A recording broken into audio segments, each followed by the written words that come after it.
গ্রামের এক বৃদ্ধা মা সারা জীবন কষ্ট করে ছেলেকে মানুষ করেছেন। এখন বয়সের ভারে কুঁজো হয়ে গেছেন। হাঁটুর ব্যথায় রাতে ঘুম আসে না। ছেলে শহরে গেছে, মাসের পর মাস খোঁজ নেয় না। ভাঙ্গা ঘরের বারান্দায় বসে বৃদ্ধা মা একা একা বিড়বিড় করেন। চোখের কোণে জমে থাকা পানি আঁচল দিয়ে মোছেন।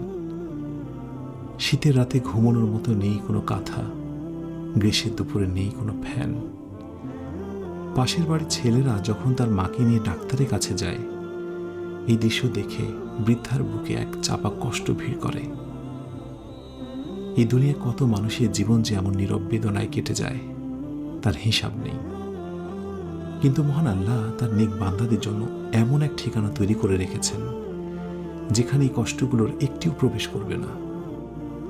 রাসূল করিম সাল্লাল্লাহু আলাইহি সাল্লাম বলেছেন, জান্নাতে যে প্রবেশ করবে সে সুখে থাকবে, কখনো দুঃখ পাবে না। তার পোশাক কখনো পুরাতন হবে না, তার যৌবন কখনো ফুরাবে না।